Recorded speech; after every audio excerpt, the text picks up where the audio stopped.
Welcome home. We are WNST, AM 1570, Towson, Baltimore. We are Baltimore positive. It is March Madness week, and the madness of March is blown in for the Orioles and their IL, as well as the actual basketball things going on here at Towson. We'll be at CVP Monday, Tuesday, if necessary, and we will definitely be there on Friday. We're doing the Maryland Crab Cake Tour, presented by the Maryland Lottery. We'll be at the Charles Village Pub of Towson, CVP. Come on by, say hello. We'll be there in the afternoon from 1 until 4.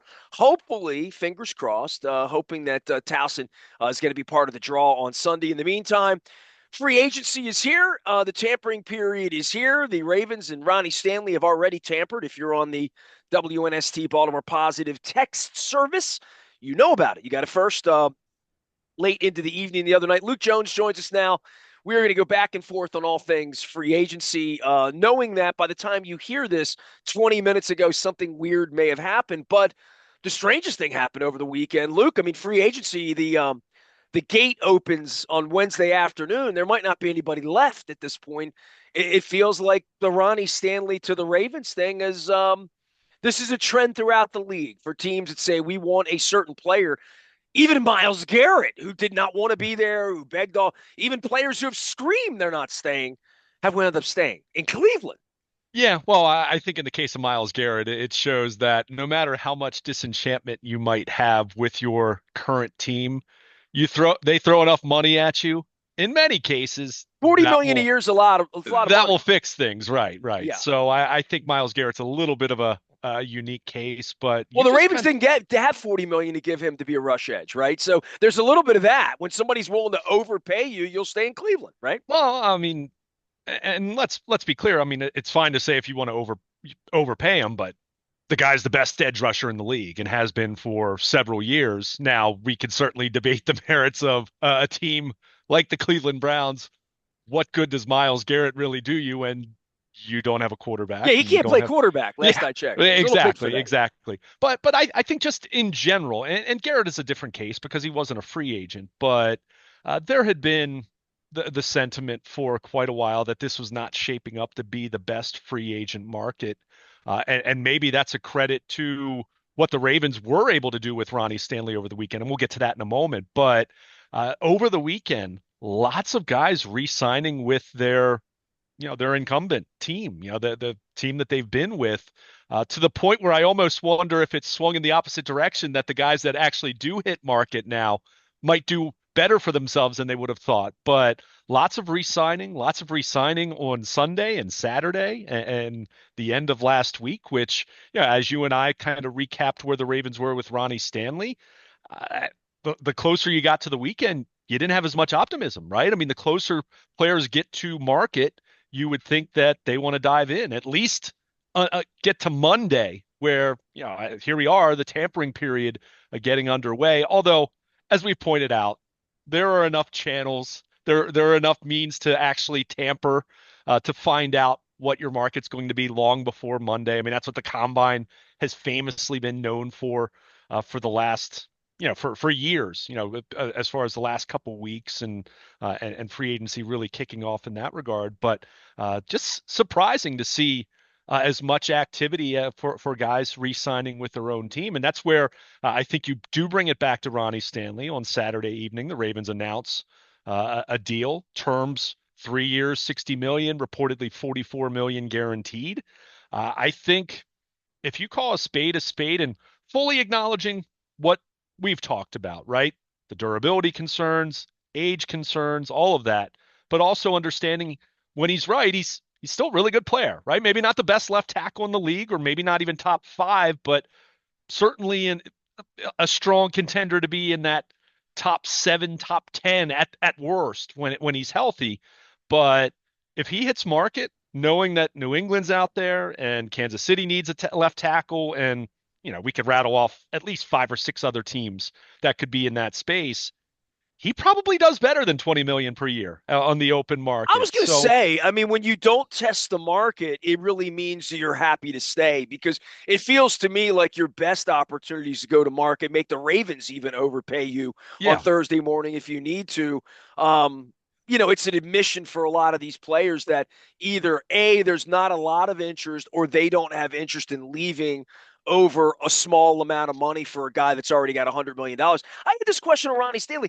Has he been to Pro Bowls, all pro? I don't remember or know, but like, is he a Ring of Honor guy by definition of quality of play? Because I don't even know the answer to that. Because Yeah. had they not signed him, I'm wondering, right? Like now he's going to hang around. He might win 3 championships here for all I'm right. I mean, they have Lamar; they're capable, right? But that being said, I have a hard time judging where Ronnie Stanley is on the Mount Rushmore of Ravenness over the course of years. He'll never be their best left tackle. I know that. Right, right. And I was just going to say that. I mean, he's nowhere in the conversation as far as Mount Rushmore. Now, if you want to say Mount Rushmore, their offensive line, I think obviously Stanley or obviously Jonathan Ogden, Marshall Yonder, the slam dunks. And then, Ronnie Stanley's in that conversation. He's got an opportunity to be that. Remember, he was a Pro Bowl player in 2019, first team All Pro in 2019. He actually ended up making the Pro Bowl as an alternate this year. For whatever that's worth, it still shows that he was thought of enough to be a Pro Bowl alternate. And again, you and I spend plenty of time mocking the Pro Bowl when it comes around, so we don't need to belabor that point. But your point is well taken in the sense that with him staying, he's got a chance, especially if the Ravens, forget about 3 championships. If they can win 1 championship over the next 2 to 3 years, right? If they can finally break through, that isn't just a Lamar thing, although certainly Lamar is the headliner. The quarterback's always the headliner, but anyone that is part of that team, we forever label Super Bowl champion, right? Whether it's, whatever Super Bowl 35 champion, when we talked about someone like even Anthony Mitchell, Keaton Mitchell's dad, and how you still remember him all these years later, even though he was a special teams backup guy. But Super Bowl 47 champion. So yeah, Ronnie Stanley's got a chance to kind of be in that space. I think if you're the Ravens, clearly what happened over the last calendar year at this time last year, they cut his pay, what, $7.5 million in base salary. He agreed to that. He did not shy away. In fact, you can check out my story at BaltimorePositive.com. I pulled a quote from him talking last June, how he said how he played in 2023 killed him. I mean, he talked about the fact that as good as the team was, he felt like he really let them down. So he did everything he possibly could this past year, starting every game for the first time in his career, barely missing any snaps other than when he was pulled in some of these games where the Ravens had a big lead, right? So he was durable. He played, again, not at an all pro elite level, but he played at an above average level and he was available, right? He was out there. They didn't have to shuffle their O line in the way that they did for much of the previous 3 or 4 years because of injuries. So he certainly earned the right to a payday. The question was always going to be how much and was it going to work? And I think what we ended up seeing, I think ended up being a bit of a compromise. I think if you think back to 2020, that deal was roughly $20 million per year, right? It was it was 5 years, $98.75 million at that point in time. Keeping in mind, the salary cap is much higher now than it was then. So I think you take that into account. So, he's not, this isn't at the time he was of that 2020 deal, he became the second highest paid left tackle in the league. He's not in that space, but depending on which way you want to look at this, because it's 44 million in the first couple of years, he's kind of on that in that fringe of being, top 5 to top 7 or 8, depending on what part of the structure of the deal you want to look at. So I think that was probably important for him and for his agent to at least hit that mark. And for the Ravens, I'm guessing that was about their max. I think they were trying to avoid going 20 million per year, but I think the reality of knowing how important he was to 2025 and at least 2026, knowing they didn't have an alternative on the roster other than Roger Rosengarten. And then the next question is, even if he can play left tackle, what are you doing about right tackle then? And understanding what the competition was going to be like if he did get to Monday and Tuesday and especially Wednesday when you can officially sign with other teams. So I think this I'm a this little came. shocked by it, to be honest with you. I thought he would hit the market. I just thought that I, he I would go. I thought being a player rep and all that, he would just literally go out, even if he dips his toes and on Wednesday night he's still a Raven, he would turn down that money. But I mean, I guess in the real negotiation part of this, he knows what the Chiefs were going to offer him. Yeah. Like they do compare the notes. Then it's, hey Ronnie, I'm going to get you 21.6 a year in Kansas City. Do you really want to go or not? Would you rather stay here? That's probably how this thing goes over the weekend for guys with options. I mean, I'm thinking out loud like a dumb fan, like he didn't know what he was going to get. He should have tested the market. They all test the market, and they've all made big boy decisions here. None of Yeah. this is done in innocence. You know what I mean? This is the most important thing they've done the last 90 days: decide where they're going to play and how much money they're going to get. Well, and look, can it change when they get to the market? Yeah, of course. And you look at the number of players who re-signed over the weekend. I'm guessing there are a few of these guys, and I'm not saying Stanley specifically. There are probably a few of these guys looking at how many players actually have re-signed. And again, I'm going across position groups here where they might say, maybe those numbers, if I had hit market, might have gone up a little bit. But I think what happened here is I laid it out there for what the Ravens felt. And for Ronnie Stanley, and I'm with you. When we got to the point when you and I had talked about this, what was that, Thursday or Friday? I think it was going into the weekend, where there had been optimism. Eric DeCosta and John Harbaugh did not shy away from expressing optimism at the combine, which is not everything, but it did speak to there was a confidence level that they were going to get this done. Whether it was false confidence, false bravado, ultimately or not, they certainly felt a certain way about it. But you never quite know. But the one thing that I had thrown out there to you was not to dismiss 9 years of working together, not to dismiss what Stanley went through in 2020 and 21 and 22 with the rehab process and setbacks and multiple procedures with that ankle.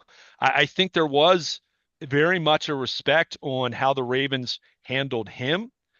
And I think there was a respect on the Ravens and understanding what Ronnie had gone through. And as much as there was frustration when he wasn't out there on Sundays, I don't think there was ever any kind of a perception that he didn't want to be out there or he wasn't doing all he could, or from his side that, even putting aside that Steve Saunders, that all that kind of stuff, which ultimately played out the way it did.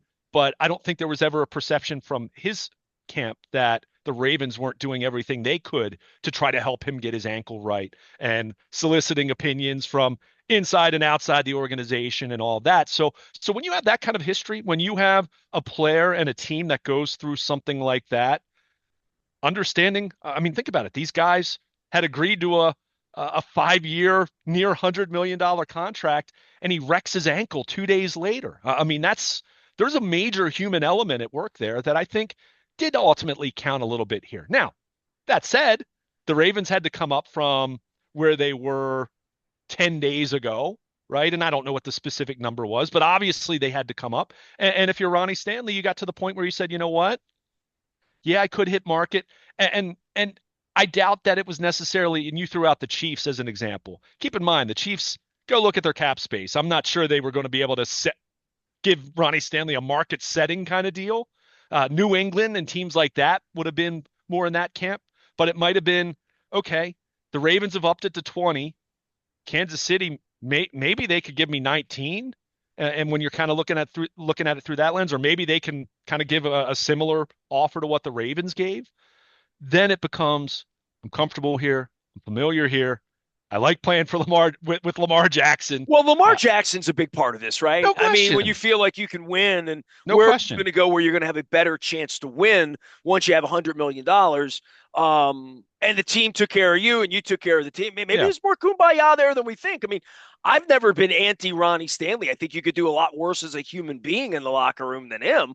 And they like him, and they've kept him around. This is, it's a lot of money. It is. I mean, it's a lot of money for a player that I think you and I still have some concerns about whether he's a $20 million left tackle or a top 5 left tackle or a top 10 left tackle. But I think the part where the injury thing, once you play a whole That's year and you don't take time off, you say, okay, he's fine. But then you're like, well, Mother Nature takes over, right? Like father time is undefeated in Yeah, general. and that's where the concern is for me. And look, I don't know if even concern is the best way to describe it. the Ravens are taking a financial risk here. I mean, this is lucrative money. It's not lucrative money that cripples you long term in the way that, what Cleveland has done with Deshaun Watson and now, okay, Myles Garrett's getting all that money, but like, what are you doing with the rest of your roster, right? It's nothing like that. And for me, it's not even, oh, well, is he really a top 5 tackle? Is he a top 7 tackle? Is he a top 10 tackle? He needs to be on the field to be whatever he Yeah, is he at needs this to be point in the time. tackle is what he Right. needs to He be, has to right? be on the field and playing.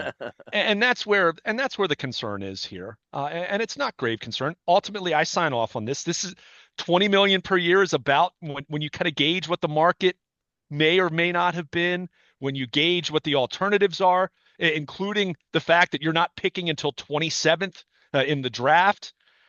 Where were you going to pivot?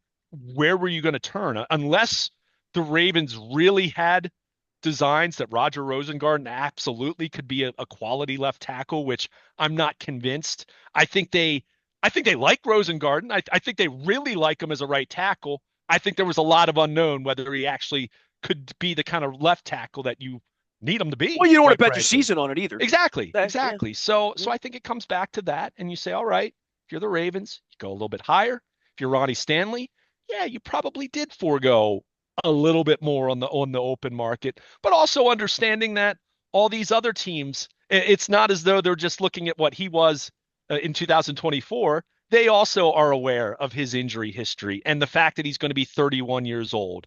So he wasn't going to get top of the market money, but when you consider the amount of potential suitors and the lack of other options at left tackle, yeah, he could have done. I think he could have done better on the open market, and I think that's why the Ravens recognized that wherever they were financially on their offer a week ago, that they went up a little bit, and I think there was a nice compromise here. 3 years, 60 million is a nice round number for a left tackle. 20 million, that 20 million threshold, which puts you in that top 7, top 8. And again, when you look at the structure of it, being 44 in the first 2 years, that puts him even kind of in that top 5 territory. So we're going to see. Again, there was no alternative that was realistic that you could set your sights on to say, okay, let's get younger, let's get cheaper, let's get better here. There was nothing, like that down the Well, pike. in the So draft, yeah, and well, that's not but you you're just not a don't. Super Bowl contender if you're playing with a rookie left tackle. I mean, the Raven and to their credit, I mean, Roger Rosengarten was a rookie right tackle, and that worked out well. Are you going to be able to do that 2 years in a row? Even if you say, hey, Rosengarten can play left tackle. So I think this was the best outcome for the Ravens, certainly. And I think for Ronnie Stanley, when you factor in wanting to win, when you factor in, to your point, you've already made a lot of money. You're making more here. Maybe it's not every last penny that you could have fetched on the open market, but you still did well for yourself. Your agent can still, you know, pat, your representation can pat themselves on the backs, and you get to be at a place where you're comfortable and you've liked it here. Well, And from a strategy standpoint, the Ravens could have said, "You're out the door last year. You're too hurt, and we're going to go in a yeah, different direction. We're going to draft, and we're going to do this and that." And they didn't do that, and they had this kumbaya last year. But really, for him to give money back and then prove himself, I mean, the Ravens have not dealt with me with integrity. We'll find out if they're dealing with the National Football League's investigation of Justin Tucker with integrity or not. But apparently, with Stanley, they've had an integrity relationship. Because he could have, if he would have hit the market last year, I don't know how quickly he would have gotten hired in another organization that would have given him $10 million to come in and be a maybe for yeah. them last year.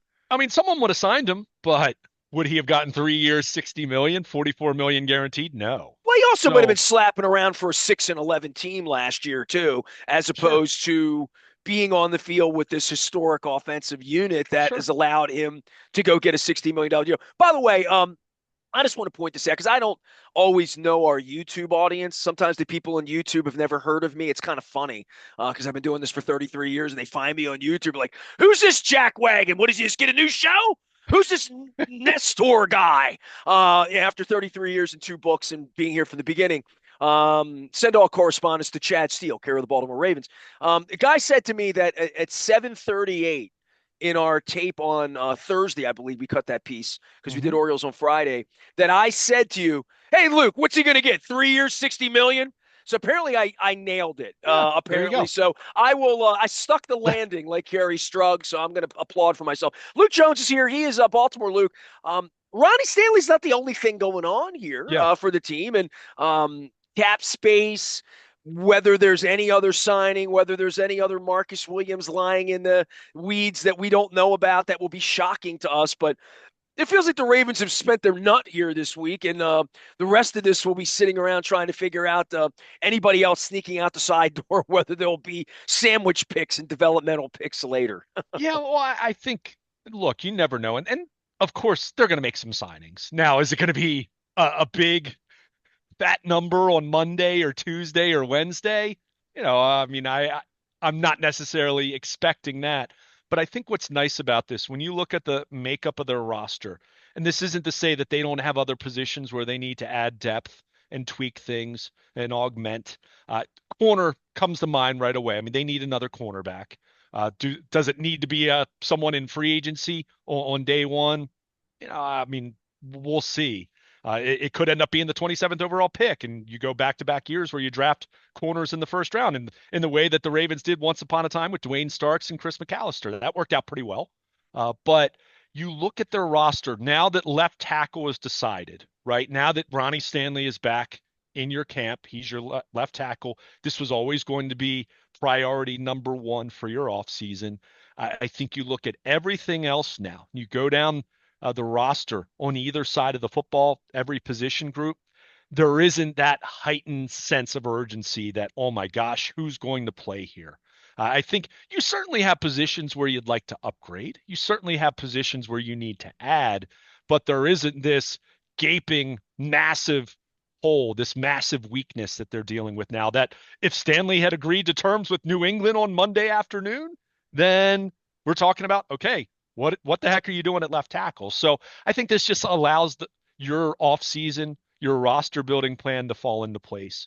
Uh, I mean, we know Marcus Williams is going to be released. I know that was quote reported last week. We've known that since November that he wasn't going to be back. I mean, he even restructured his deal late in the season in a way that did the Ravens a solid, knowing that he was going to be cut anyway. So it gave the Ravens a chance to save cap space in the meantime. So that will become official. I would think Arthur Millette probably is going to be released, given what his cap number is and how he barely played last year because of injuries. I think there's an interesting call to be made with Ardarius Washington. He's a restricted free agent, so he's not going anywhere.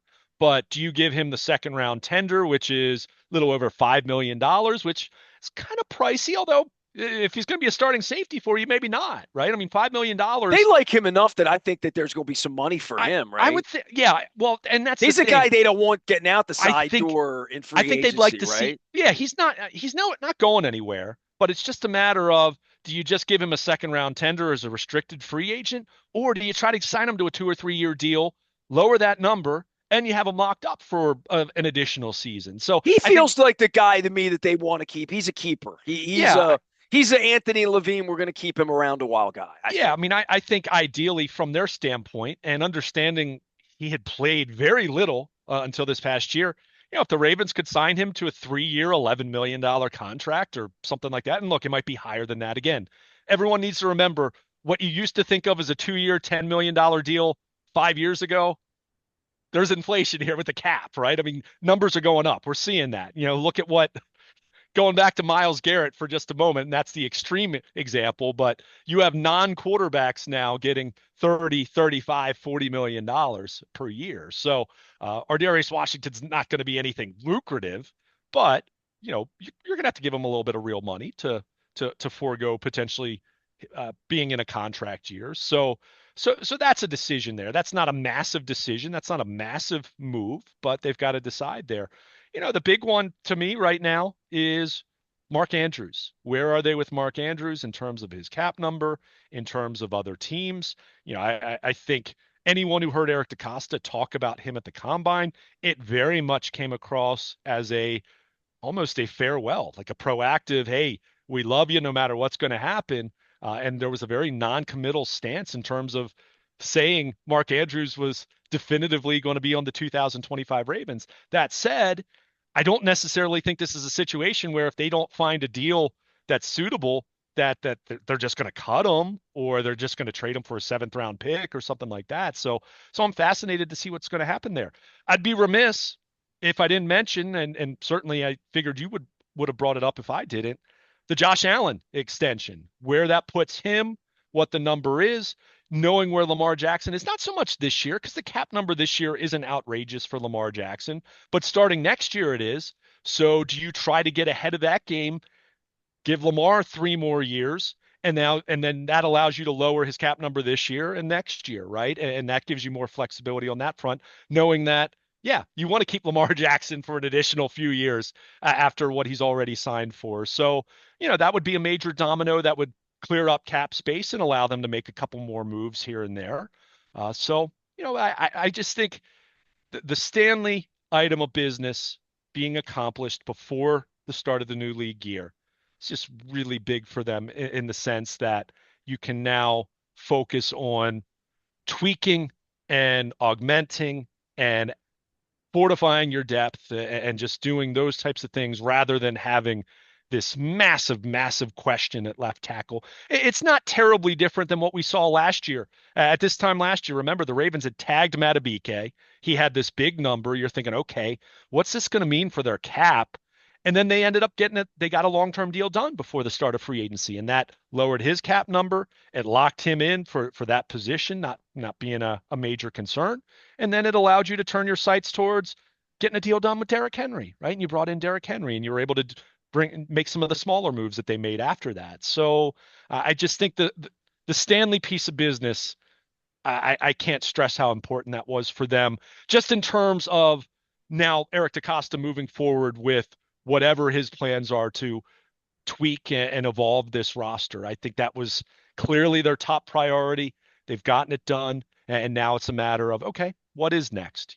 What are you going to try to do here? Is there a veteran corner out there that isn't necessarily someone you're giving major money to, but can come in and be that third corner for you with Marlon Humphrey and Nate Wiggins, knowing that three corners are starters in today's game, right? I mean, it's no longer a sub package. Nickel is your base package. So that's clearly their top, their top ad. That's their top need. Whether it happens now or whether it's something that's more earmarked for accomplishing at the draft remains to be seen. But everything else, backup quarterback, they've got to figure something out with Patrick Ricard, assuming you want to bring him back. There isn't a big market for fullbacks, so you would think they should be able to accomplish that. I've already mentioned Andrews. I mean, that's a big domino. Whether he stays or whether he gets traded, I mean, that's a big domino one way or the other. Um, you know, Guard. I would think McCary. There's probably a decent chance. We've seen Patrick McCary for the last time as a Raven, especially with Ronnie being re-signed now. But who knows? What's his market going to look like? But they have options at guard. They have Voorhees. They have Falele started every game at right guard. So, they could draft another guard and add some competition there. But it's not this massive pressing need. And go down the list on defense. Same thing. Could you add another linebacker? Could you add another edge? Could you add another safety? I already mentioned corner. Yeah, I mean, they could do something at just about every position group, but it's not this massive crisis kind of a need that left tackle would have felt like had Ronnie Stanley walked over the course of the next couple of days. So, again, hats off to both sides. I think the number is fair for both sides. The Ravens are taking some risk here. I mean, age 31 season, he was very healthy this past year. Is that going to continue? I mean, I'm not going to be the guy that ignores the fact that, I talk about it a lot. Guys are durable until they're not. I mean, this is someone who even early in his career wasn't the most durable, but you hope that he's finally, after last year, finally turned the corner with that ankle being fully healthy, and he was able to played at a quality level. And he's 31, he's going to be 31. So that's not a young man, but it's not ancient. It's not unheard of to have left tackles that can play into their 30s at a quality level. And, this is really, when you look at the structure, it's basically a 2-year deal, right? Is there a 2-year deal that's going to cripple you from a cap standpoint or financially speaking? No, but Well, it that's why also gives them a chance to take a left tackle at 27 if they want, and I'm right? glad you just said it. Yeah. And I don't even know if it's at 27, but I think you're still looking at left tackle. You're still looking at maybe a guy that can be a guard and maybe long term has some upside projection that maybe he could be a left tackle in a couple years in the way that J.O. was the Ravens starting left guard in 1996. So, it's not going to be quite like that because you're not picking fourth overall, but yeah, I think you just said it. I'm glad you brought that up because I would have been remiss if I didn't mention. Yeah, I think you're still looking at left tackle, obviously guard. You're still looking in a big picture sense of needing to add some more depth there because if McCary does indeed walk, who's your backup left tackle right now? It's probably Rosengarten, and then the question becomes, well, who's your right tackle then? Well, if you had to So play 9 games that year, how would you feel about your team? exactly. That's the Exactly. question. So that's where, that's still part of this equation, but the good thing is you have your left tackle for this year, you have your left tackle for next year. He is coming off of a really good season. He was the healthiest he's been in a long time, and you have signed up the guy that's going to protect Lamar Jackson's blind side, and you know how important that is. So again, whatever happens from here remains to be seen, but that was overwhelmingly their top piece of business they needed to accomplish, and they were able to do it. I would say this comparing baseball to football because we've sat here talking about these baseball injuries and Kittredge and Grayson Rodriguez. And I have said to you, and maybe I'll be different in the baseball piece this week. Maybe last week is not this week. You start losing guys like starting pitchers and stuff. I've said to you, the Orioles are fine. They'll go out in July and they'll get a better player to make them better in October. They'll get more pitching. They'll be a different team. Football, no, no, no, no, no. If you don't get Ronnie Stanley here, you play with what you have.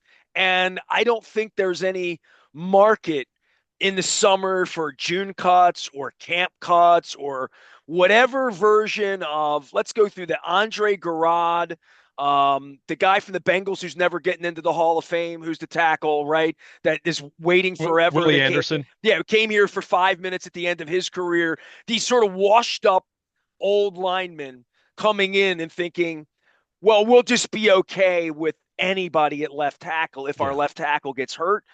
Football's different. I mean, like you're not going to get a cavalry coming over the hill at left tackle if you don't solve your problem on March 10th. Yeah, not at left tackle. I mean, I mean, you just named some guys that played. Willie Anderson did a nice job for the Ravens at right tackle. Well, our Darius Washington did a better job than their $80 million Well, corner or yeah, the $55 million safety before that. So but it was safety, it wasn't a corner, but you go and pay these guys, and then you have to play with our Darius Washington. That's a miracle when that happens. When sure. you lose a pitcher and Albert Suarez comes in and looks like Cy Well, Young for 6 weeks, like that's good. That doesn't happen at left tackle, not even for Bryant McKinney. usually not, right? I mean, it's very rare when that happens. I mean, the best case you can hope for is kind of what Patrick McCary did for them, for a couple years. That's the best you can hope for. And now that's not a high ceiling, but at least he offered a high floor in filling in. So Well, you yeah, mentioned McCary going somewhere else, and they paid him to be a sixth guy. And when they have to play him, they don't apologize for it, and they haven't really missed the beat the way they did with the left tackle that fell on to Flacco's leg 7 years ago, 8 years James ago. Hurst, yeah, Right there, you go.